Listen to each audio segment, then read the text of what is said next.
जय जय श्री चैतन्य जय नित्यानंद जय अद्वैत चंद्र जय गौर भक्त वृंद। चैतन्य चैतामृत आदि लीला अध्याय आदि लीला अध्याय 4। तो अध्याय 4 अध्याय था। इस अध्याय का नाम था चैतन्य महाप्रभु के आविर्भाव होने के बाहरी कारण। तो कल हमने कुछ श्लोक पढ़े थे। उसमें हमें पता चल रहा था कि किस तरह भगवान का मूड क्या है, क्या भगवान सोच रहे हैं, किस लिए भगवान आता है। असुरों को मारने के लिए भगवान को आने की आवश्यकता नहीं है, वो तो उनके विष्णु अवतार ही कर देते हैं। प्रेम रस निर्यास करिते आस्वादन राग मार्ग भक्ति लोके कोरिते प्रचारण रसिक शेखर कृष्ण परम करुण ए दुई हेतु होइते इच्छारुद्गम। तो राग मार्ग की भक्ति जो ब्रज ब्रज का प्रेम है, वो भगवान खुद ही आके दे सकते हैं। मतलब बाकी कोई उसको दे नहीं सकता। रसिक शेखर कृष्ण परम करुण, तो भगवान जो रसिक शेखर है, परम करुणा उन्होंने किया, तो खुद उसको देने के लिए भगवान ने मन बनाया कि मैं ही जाऊंगा सबको देने के लिए। तो दो कारण यहाँ पे आए हैं। भगवत प्रेम रस के माधुर्य का आस्वादन, खुद भी आस्वादन करना चाहते थे कितना भक्तों को भगवान की भक्ति करने में क्या आनंद आता है। और संसार में भक्ति प्रसार अनुरक्ति के स्तर पर करना चाहते थे। जो रागानुगा भक्ति है, स्वयं स्फूर्त ऐश्वर्य ज्ञान ते सब जगत में श्रेत ऐश्वर्य शिथिल प्रेम नाही मोर प्रीत। तो भगवान सोच रहे हैं कि इस ब्रह्मांड सारा मुझे ऐश्वर्य भाव से मुझे भक्ति कर रहा है, लेकिन ऐश्वर्य भाव में दुर्बल हुआ प्रेम मुझे संतुष्ट नहीं करता, मजा नहीं आता। व्यक्ति भगवान जो ऐश्वर्य भाव में जो भक्ति कर रहे हैं उसमें, हमारे ऐश्वर्य माने अपना के हीन तार प्रेमे वश आमी ना होई अधीन। तो अगर कोई अपने आप को, मुझे भगवान बोले कि मुझे बहुत ईश्वर मानता है, अपने आप को दास मानता है और इस तरह ऐश्वर्य भाव में भक्ति करता है, तो भगवान बोले वो उनका प्रेम ठीक है, लेकिन उनके प्रेम के वश में मैं नहीं आ सकता, मैं उनके वश में नहीं आ सकता कि वो जो बोलेंगे मैं करूंगा। न ही उसका प्रेम मुझे वश में कर सकता है। मैं तो उसके प्रेम के अधीन होता हूँ। मैं न तो उसके प्रेम के अधीन होता हूँ, न ही उसका प्रेम मुझे वश में कर सकता है। फिर भगवान सोच रहे हैं, आमा के तो जे जे भक्त भजे जेई भावे तारे से भावे भजी ए मोर स्वभावे। तो भगवान अपने भगवान के मन में क्या चल रहा है, वो भगवान कि मेरा भक्त जिस भी दिव्य रस में मेरी पूजा करता है, उसी भाव में मैं उसके साथ आदान प्रदान करता हूँ, यह मेरा सहज स्वभाव है। फिर गीता में बताया था कि इस तरह गीता में भी एक श्लोक आता है। ये श्लोक था, ये यथा माम प्रपद्यन्ते ताम सतैव भजाम्यहम् मम वर्तमान वर्तन्ते मनुष्याः पार्थ सर्वतः। मेरे भक्तजन जिस किसी रूप में मेरी शरण में आते हैं, मैं उस उन्हीं के अनुसार पुरस्कृत करता हूँ। हे प्रथा पुत्र, सारे लोग सभी प्रकार से मेरे पथ का अनुसरण करते हैं। भगवत गीता में भगवान कृष्ण पुष्टि करते हैं कि पहले युद्ध से लगभग 12 करोड़ वर्ष पूर्व उन्होंने सूर्यदेव को गीता का गुण ज्ञान बतलाया था। यह संदेश गुरु शिष्य परंपरा द्वारा आगे प्राप्त होता गया, किंतु काल क्रम में यह श्रृंखला किसी तरह टूट गई। तो भगवान श्री कृष्ण फिर से प्रकट हुए और उन्होंने भगवत गीता का उपदेश अर्जुन को प्रदान किया। उस समय भगवान ने यह श्लोक अपने मित्र अर्जुन से कहा था, मोर पुत्र मोर सखा मोर प्राणपति यही भावे जय मोरे करे शुद्ध भक्ति। अपना के बड़ माने हमारे समहीन सही भावे होई आमी तहार अधीन। मोर पुत्र, अगर कोई भगवान बोले कि कोई सोचता है कि मैं उनका पुत्र हूँ, मैं उनका मित्र हूँ, मैं उनका पति हूँ, यही भावे जेई मोरे करे शुद्ध भक्ति, इस भाव के साथ जेई मोरे जो मेरी शुद्ध भक्ति करते हैं, आपना के बड़ माने हमारे समहीन। आपना के बड़े होने मतलब भगवान सोच रहे कि मेरे से भी वो अपने आप को बड़ा समझते हैं, क्योंकि अगर भाई भगवान का पिता माता है तो वो तो बड़ा हुआ, भगवान छोटे हुए। मित्र है, मित्र भी कभी कभी बड़े की तरह एक्टिंग करता है, भगवान को डांट देता है, भगवान के ऊपर चढ़ जाता है, भगवान से लड़ता है। इसी तरह प्रेम में भी कभी कभी भगवान को डांट देती हैं गोपियां। तो अपना के बड़ माने, अपने को बड़े मानते हैं, हमारे समहीन, मुझे उनके समान या उनसे नीचे नीचे मानता है। सही भावे होई आमी तहार अधीन। तो भगवान बोले उस भाव से मैं उनके अधीन हो जाता हूँ। यदि कोई मुझे अपना पुत्र, अपना मित्र या अपना प्रेमी मानकर और अपने को महान एवं मुझको अपने समान या अपने से निम्न मानकर मेरी शुद्ध प्रेमा भक्ति करता है, तो मैं उसके अधीन हो जाता हूँ। श्री चैतन्य चैतामृत में तीन प्रकार की भक्तियों का वर्णन है। एक है भक्ति, साधारण भक्ति, शुद्ध भक्ति तथा विद्ध भक्ति, मिश्रित भक्ति। जब किसी भौतिक प्रयोजन से सकाम कर्म, ज्ञान या योग के उद्देश्य से की जाती है तो यह मिश्रित या विद्ध भक्ति कही जाती है। भगवत गीता में भक्ति योग के अतिरिक्त कर्म योग, ज्ञान योग तथा ध्यान योग का भी वर्णन हुआ है। योग का अर्थ है परमेश्वर से जुड़ना, जो केवल भक्ति के माध्यम से संभव है। भक्ति में परिणत होने वाले सकाम कर्म दार्शनिक, तर्क वितर्क तथा योगाभ्यास क्रमशः कर्म योग, ज्ञान योग तथा ध्यान योग कहलाते हैं। किंतु ऐसी भक्ति तीन प्रकार के भौतिक कर्मों से मिश्रित रहती है।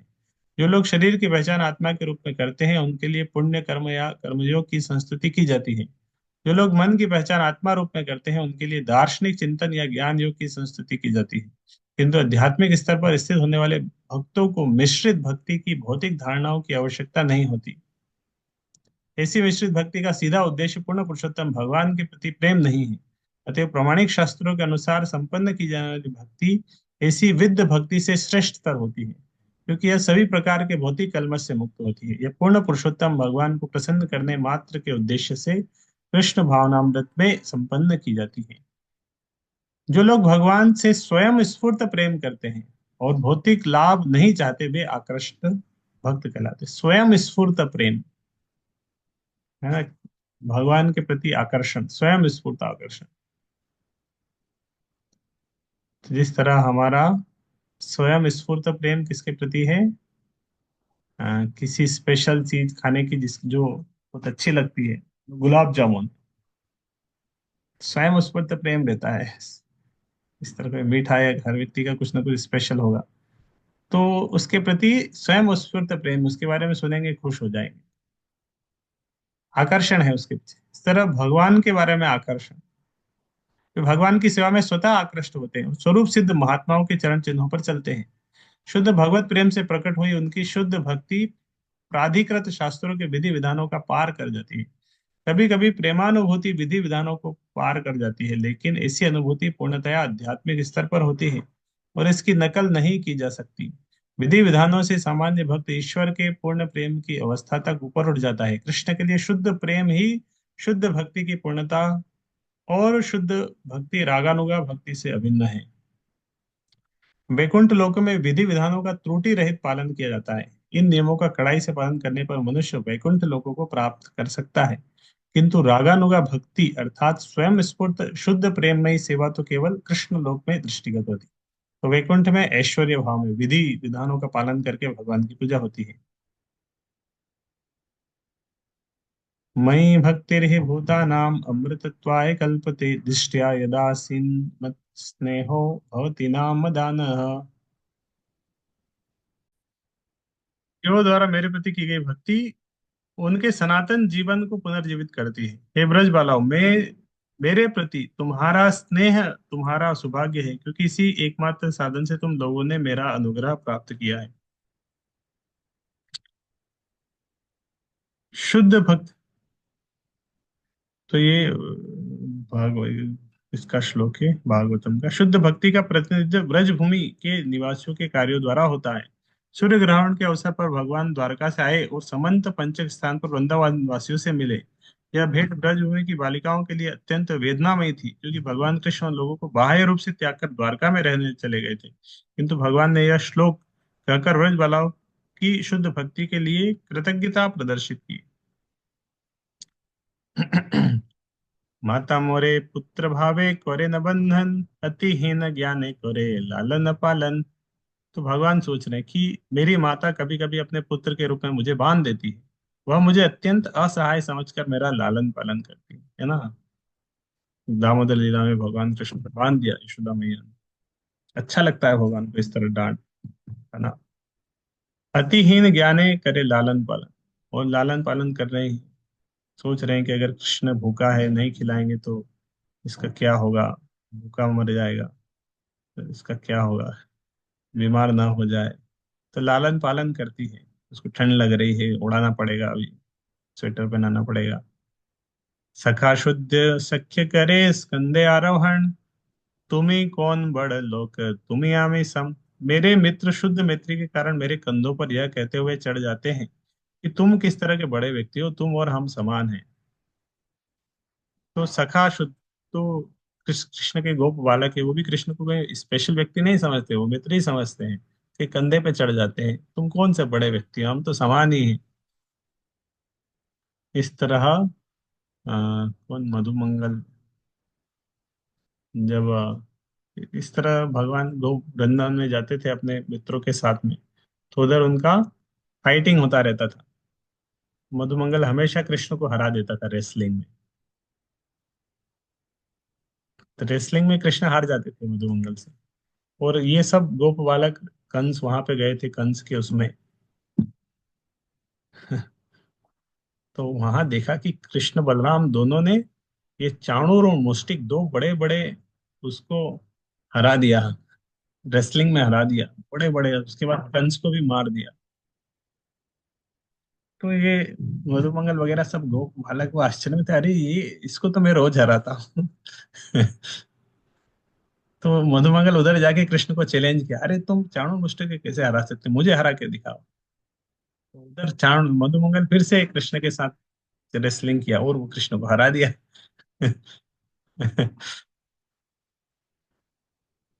शुरू में वो सोचा था, अरे नहीं नहीं कृष्ण नहीं है, अगर कृष्ण होता तो इसको तो मैं हरा देता, ये कैसे हरा सकता है। तो उन्होंने टेस्टिंग किया और कृष्ण हार गए। तो इस तरह कृष्ण के गोप बालक कृष्ण का के ऊपर चढ़ जाते थे, उनको डांट देते थे, मजा उड़ाते थे। उन उनको आ, उनके थाली से खाना खा जाते थे। प्रिया यदि मान करी कोरय भर्त्सन, वेद स्तुति होइते हरे सई मोरहन। और इस तरह गोपिकाएं यदि कृष्ण से रूठ जाती हैं और कृष्ण की निंदा करती है और कृष्ण को डांटती है, मतलब कृष्ण को बहुत डांट रही है, तो कृष्ण बोले वेद स्तुति होइते हरे से ही मनवंत। बोले वेद स्तुतियां अगर कोई कर रहा है संस्कृत में बहुत अच्छे से, वेदों की स्तुतियां कर रहा है, उससे भी मेरा मन आकर्षण नहीं होता है। लेकिन इनकी डांट मुझे ज्यादा प्रिय लगती है। यदि मेरी प्रियतमा रूठकर मेरी भत्सना करती है तो वह वेदों की पावन स्तुतियों से बढ़कर मेरे मन को हरण करती है।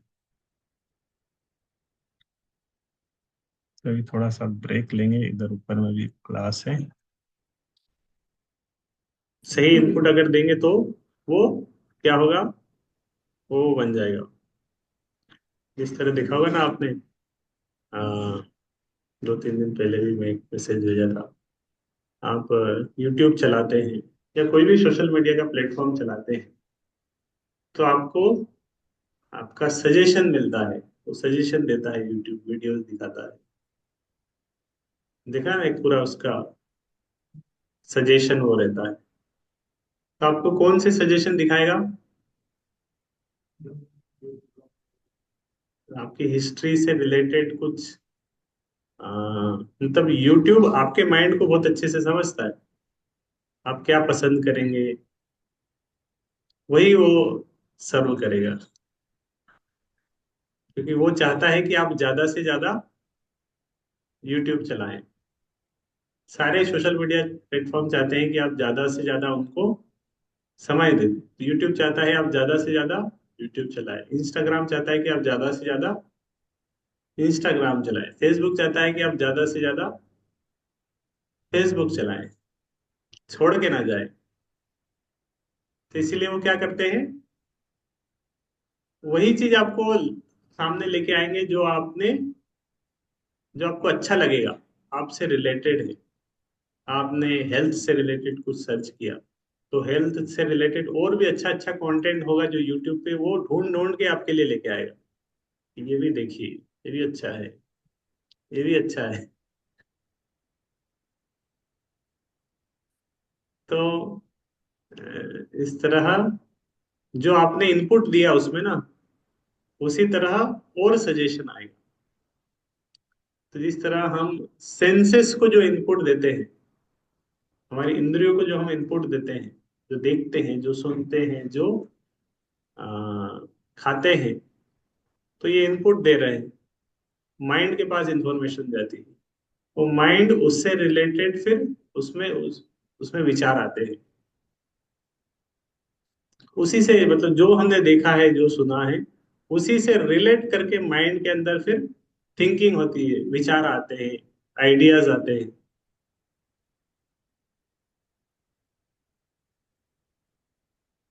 तो जिस तरह यहाँ पे सजेशन जो आ रहे हैं वो उसी से रिलेटेड आ रहे हैं। तो मन में अगर मन शत्रु हो गया है क्योंकि मन के अंदर अच्छे विचार नहीं आ रहे हैं, क्योंकि हमने अच्छा इनपुट दिया ही नहीं। लेकिन धीरे धीरे धीरे धीरे हम उसको क्या कर सकते हैं, अच्छा बना सकते हैं, अच्छे विचार, उसके उसके आइडियाज को, उसकी थिंकिंग को धीरे धीरे धीरे धीरे अच्छा कर सकते हैं। इस तरह आपके सोशल मीडिया के सर्च इंजिन में अगर आप गलत सर्च करते हैं तो वही उसी तरह का धीरे धीरे कंटेंट आने लगेगा। लेकिन आप उसको धीरे धीरे अच्छा सर्च करो, चेंज करो उसकी हिस्ट्री को, तो यूट्यूब समझने लगेगा कि आप अच्छे आदमी बन गए अभी। आप गलत सर्च करेंगे तो गलत कंटेंट लेके आएगा, वो समझ जाएगा कि ये इस तरह का ही व्यक्ति है, इसको यही पसंद है, तो उस तरह का कंटेंट वो दिखाएगा। लेकिन आप नहीं, आप हरे कृष्णा ही सर्च करेंगे अभी, है ना। अभी हरे कृष्णा सर्च एक आ गया है गूगल पे ना, हरे कृष्णा सर्च .com करेंगे तो अब उसमें भी सर्च कर सकते हैं कृष्णा कॉन्शियस कंटेंट। तो कृष्ण से रिलेटेड सर्च करेंगे, वही वीडियो देखेंगे, वही इमेजेस देखेंगे, तो वो समझ जाएगा कि ये डिवोटी है। तो उसके बाद उस वही दर्शन वो लेके आएगा आपको, वही उसी तरह का इंफॉर्मेशन लेके आएगा। तो माइंड को धीरे धीरे धीरे धीरे अगर हम ट्रेनिंग देंगे तो वो अच्छा हो जाता है, और धीरे धीरे धीरे धीरे वो बिगड़ भी जाता है। दोनों ही ऑप्शन है। तो ये जो श्लोक है उससे रिलेटेड है। इसके बाद नेक्स्ट एक और श्लोक है 6.6।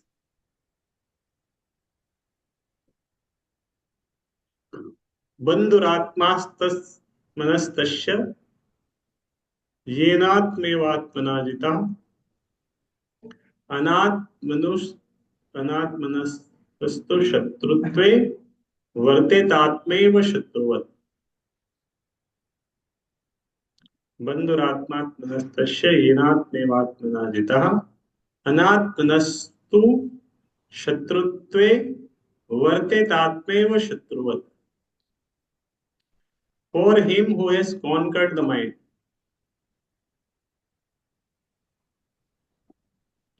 for him who has conquered the mind is the best of friends. But for one who has failed to do so, his mind will remain the greatest enemy. तो जिसने मन को नियंत्रण कर लिया है, उसके लिए मन उसका सबसे बड़ा मित्र है। लेकिन जो अपने मन को नियंत्रण करने में असफल रहा, उसका मन उसका शत्रु बना रहेगा। मान लो हम हमें एक व्यक्ति के साथ दिन भर रहना है, आपका रूम पार्टनर है, वो आपका शत्रु है। तो दोनों हो सकता है, शत्रु भी हो सकता है और मित्र भी हो सकता है। तो मित्र की तरह रहेगा तो फायदा होगा ना, वो सफाई कर देगा रूम की। आप नहीं रहेंगे तो आप लेट आ रहे हैं, आपके लिए थाली बना के रख देगा, प्रसाद निकाल देगा। बहुत काम काम का घर होगा ना, अच्छा रहेगा अगर मित्र होगा। नहीं तो अगर शत्रु हो गया तो मान लो आपने अपना प्रसाद का थाली लगा के रखा है, उसमें खीर भी है कटोरी, आप चले गए, थाली रख के ले लेंगे थोड़ा बाद में और लाइब्रेरी चले गए। आप आके देखा वो खीर खत्म हो गया, उसमें गायब हो गया।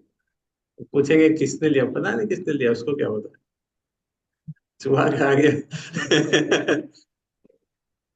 तो मित्र बनाएंगे तो फायदा होगा, और शत्रु बनाएंगे तो छोटा शत्रु होगा तो छोटा नुकसान करेगा, बड़ा शत्रु होगा तो बड़ा भी नुकसान करेंगे। आपको लैपटॉप भी गायब कर दिया तो बड़ा नुकसान भी कर सकता है, बहुत बड़ा नुकसान भी कर देगा।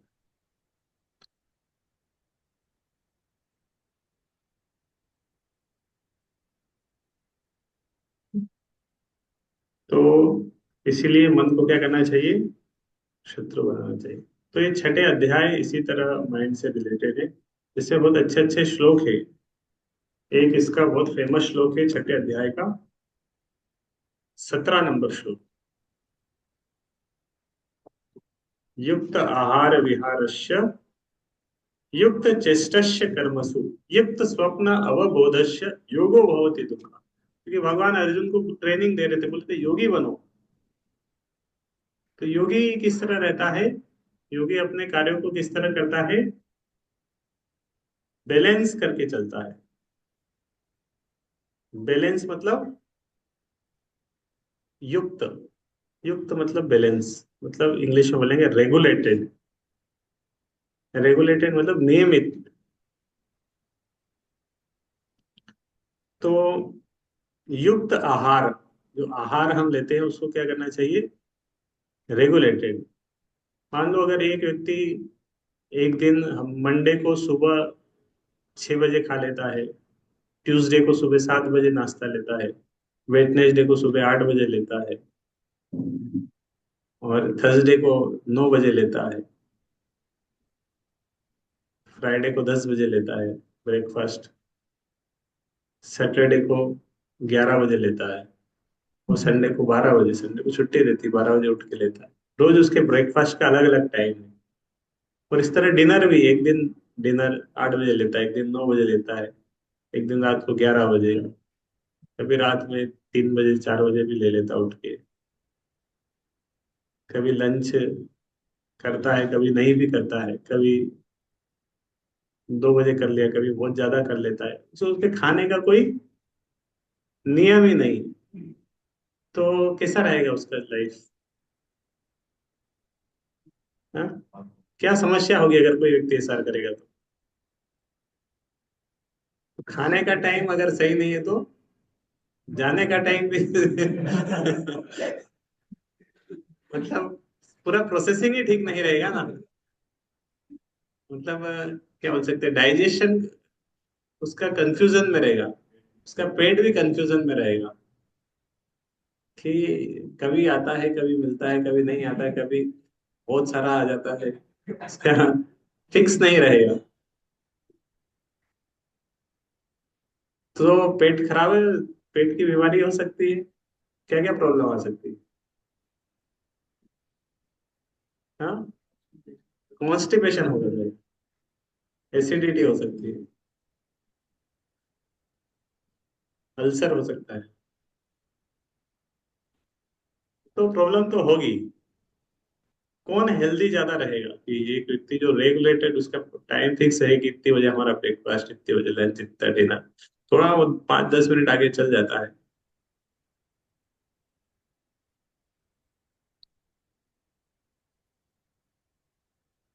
तो युक्त आहार विहार, तो खाना सोना, इस तरह सोना भी, कभी सोए नहीं रात भर, कभी दिन भर पूरा सो लिए।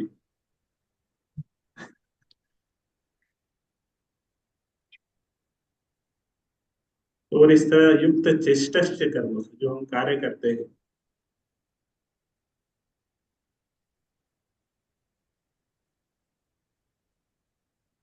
युक्त स्वप्न अवबोधस्य।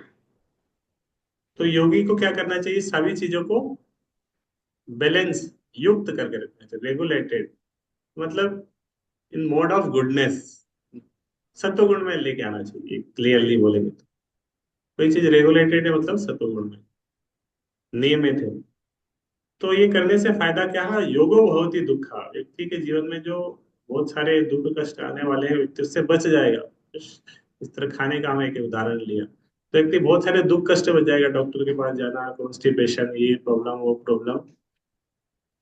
तो योगो भवति दुख, बहुत सारे शरीर के, जीवन के बहुत सारे दुख नष्ट हो जाते हैं, खत्म हो जाते हैं, अगर व्यक्ति अपनी दिनचर्या में रेगुलेटेड है सारे काम में।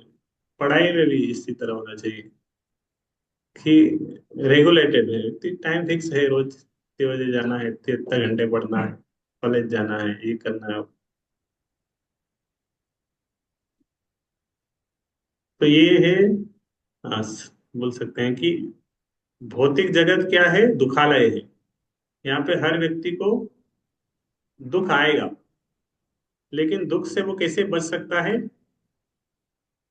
जब वो अपने कार्यों में रेगुलेटेड रहेगा तो दुख कम से कम आएंगे, जितना अनरेगुलेटेड रहेगा उतने दुख आएंगे। He who is regulated in his habits of eating, sleeping, recreation, and work can mitigate all material pains by practicing the yoga system. Extravagance in the matter of eating, sleeping, defending, and mating, which are demands of the body, can block advancement in the practice of yoga. आध्यात्मिक जीवन में उन्नति, अगर हम किसी भी चीज में अति करते हैं, खाने सोने में, सब कार्यों में अगर अति करते हैं तो क्या होगा, अति सर्वत्र वर्जयेत। तो प्रभुपाद बताते as far as eating is concerned, जब तक खाने की बात है तो it can be regulated only when one is practice to take and accept प्रसादम।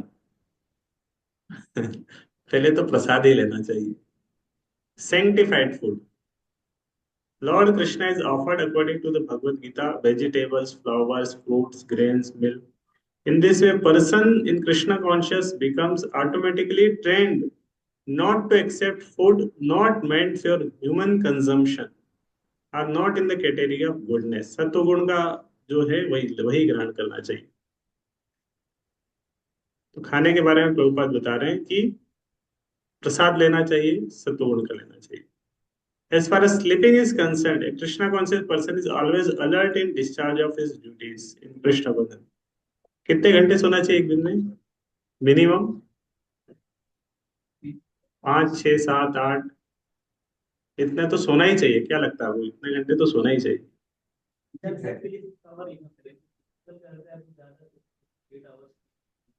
मतलब 6 घंटे पढ़ने वाले के लिए 6 घंटा सफिशिएंट।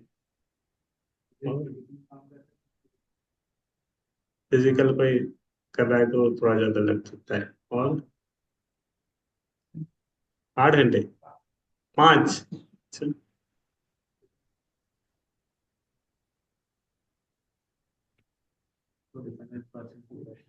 अलग अलग व्यक्ति के डिपेंड करता है, जिसका बॉडी ज्यादा हैवी है उसको ज्यादा ज्यादा लगता है।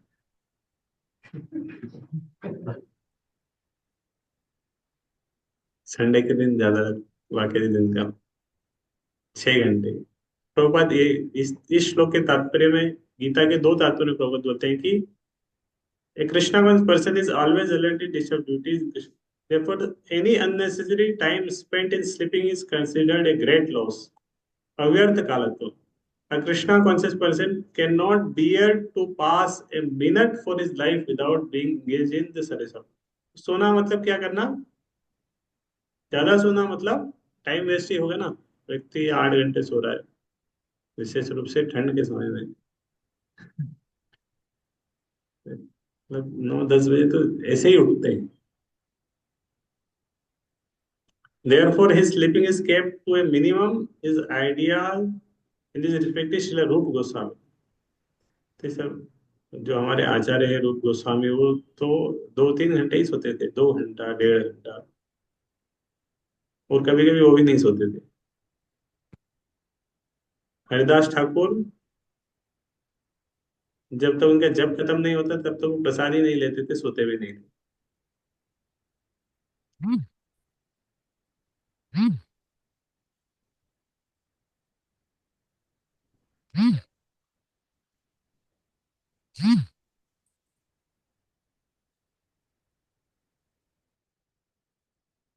तो इस तरह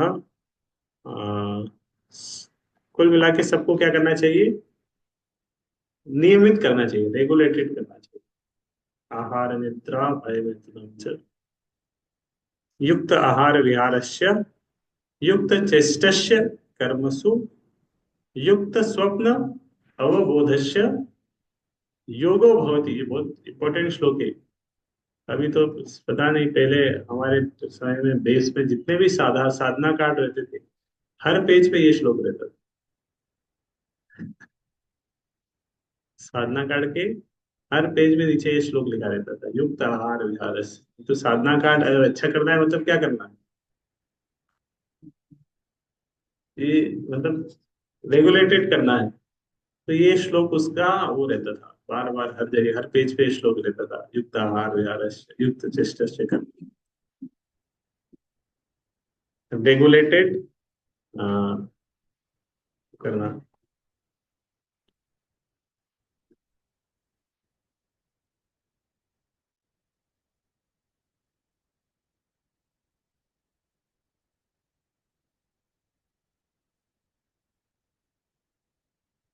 ठीक है।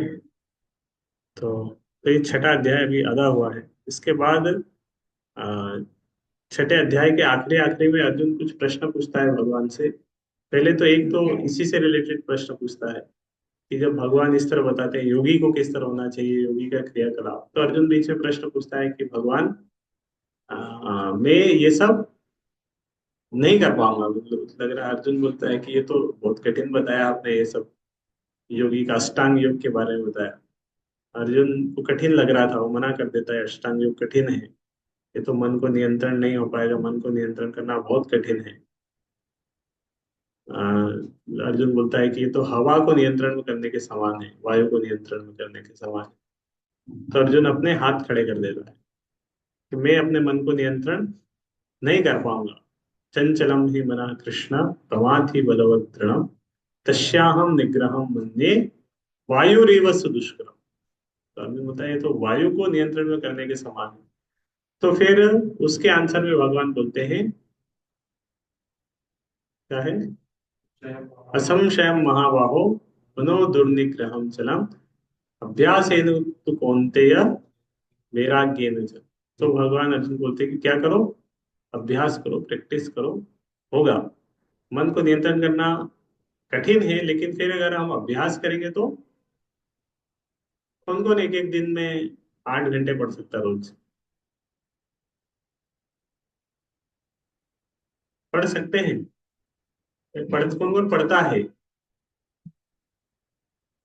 हाँ?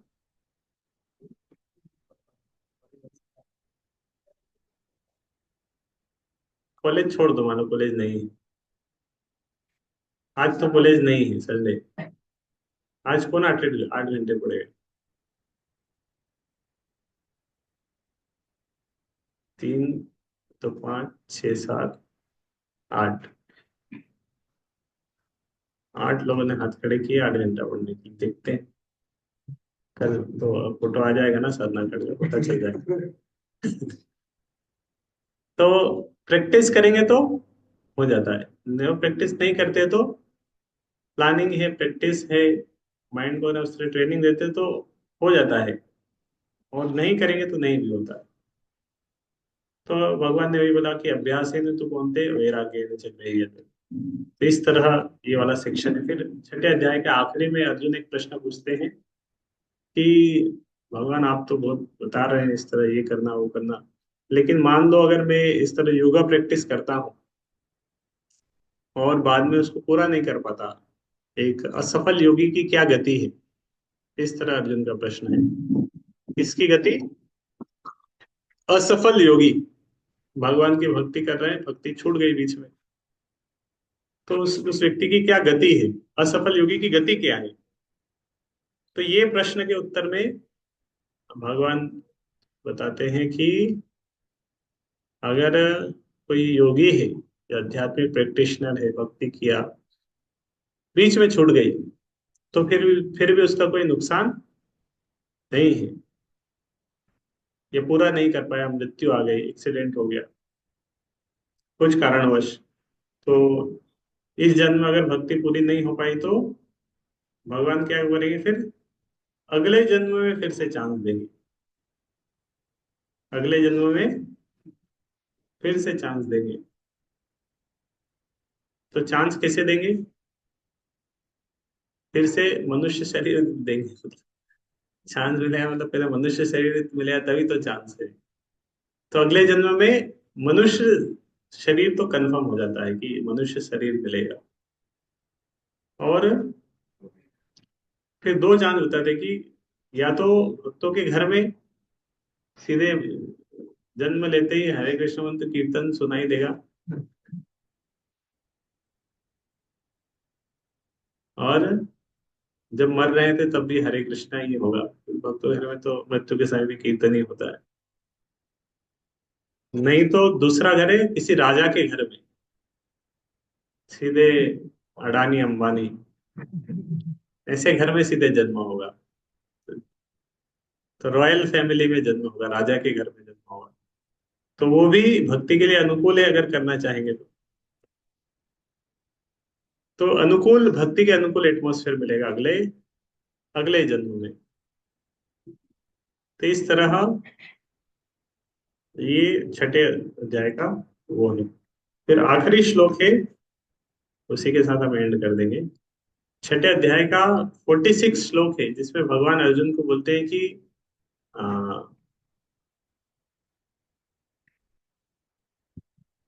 46 है और 47, दो श्लोक अभी बस पढ़ेंगे।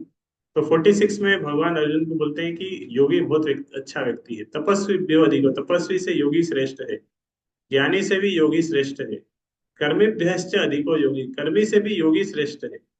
तो भगवान अर्जुन को बोलते हैं तस्मात् योगी भव अर्जुन। हे अर्जुन तुम क्या बनो, योगी बनो। और योगी बनना है तो क्या करें, प्रयागराज चलो। सब योगी लोग इकट्ठे हो गए। तो इस तरह किसी योगी वगैरह का संग करना पड़ेगा। तो फिर व्यक्ति कंफ्यूज हो सकता है करे क्या योगी बनने के लिए। तो 47 नंबर श्लोक में और क्लियरली कंक्लूड करते हैं भगवान, योगिनाम अपि सर्वेषां मद्गतेनंतरात्मना श्रद्धावान भजते यो माम समे युक्ततमो मतः। तो योगियों में सबसे श्रेष्ठ योगी कौन है, योगिनाम अपि सर्वेषां, जो योगी, सर्वेशम सारे योगियों में से जो योगी मत गतेन अंतरात्मा, मत गतेन, भगवान क्या बोले, मत गतेन, abiding in me, always thinking of me, मत गतेन, मेरे साथ जाता है, मेरे साथ हमेशा रहता है, उसका मन हमेशा मेरे बारे में सोचा, मत गतेन। इस तरह गीता में एक और श्लोक में भगवान मत गत प्राण, मत चित्ता, है ना, एक श्लोक चतुश्लोकी भगवत गीता, मत चित्ता मत गत प्राण। तो मत गत प्राण मतलब उसके प्राण मुझ में है। पहले आता था एक मूवी या एक पिक्चर आती थी ना, जिसमें एक बहुत कोई वो रहता है, कोई बहुत बड़ा अलादीन टाइप कुछ रहता है और उसके प्राण तोते में रहते हैं। अरे इस तरह पहले मूवी वगैरह कुछ आता है, मूवी है शायद, है ना, पुराने जमाने की कोई मूवी है कि एक एक राक्षस की तरह, मतलब कोई बहुत बड़ा जैंट की तरह कोई है, बहुत शक्तिशाली है, लेकिन उसके प्राण किसमें है, तोते में। उसको उससे लड़के उसको कोई मार नहीं सकता, तो तोते को मार देंगे तो वो मर जाएगा ऐसे ही। हाँ, भूल गया, मैं देखा भी था इस हाँ हाँ, इस तरह है कुछ, बहुत सारे। तो तोते में या किसी का तोते में प्राण रहता है उसका, तो उससे लड़के उसको कोई कोई मार नहीं सकता। लेकिन सीक्रेट क्या है, उसके प्राण किसमें है, तोते में, बस तोते को उसने प्रोटेक्ट करके रखा है। तोते को पकड़ लिया, तोता अगर कब्जे में है तो वो बहुत बड़ा व्यक्ति भी कब्जे में आ जाए, क्योंकि प्राण उसके मदगत प्राण, तो उसके प्राण उसमें है, मदगत प्राण। तो भगवान बोलते, मत चित्ता मदगत प्राण, मेरे भक्तों के प्राण किसमें है? मुझ में है, भगवान में प्राण है। अभी हमारे प्राण किसमें है? अन्नगत प्राण, हमारे प्राण किसमें है? अन्न है, खाना नहीं मिलेगा 4 दिन, निकल जाएगा प्राण निकल जाएंगे शरीर से। प्राण तो उसी में ना, अन्नगत प्राण। तो यो मदगत प्राण, जो हमेशा मेरा चिंतन करता है, मेरे शरणागत है, मेरे बारे में सोचता है, श्रद्धावान भजते हम, जो श्रद्धा के साथ मेरा भजन करता है, समय युक्त तमाम, मेरे अनुसार वो सबसे श्रेष्ठ योगी। श्रद्धावान भजते हो माम समय युक्त तमो भूतः। ठीक है, तो ये भगवद गीता का हमने आगे पढ़ा, तो ये रखते हैं। हरे कृष्णा कृष्ण कृष्ण हरे हरे, भगवद गीता की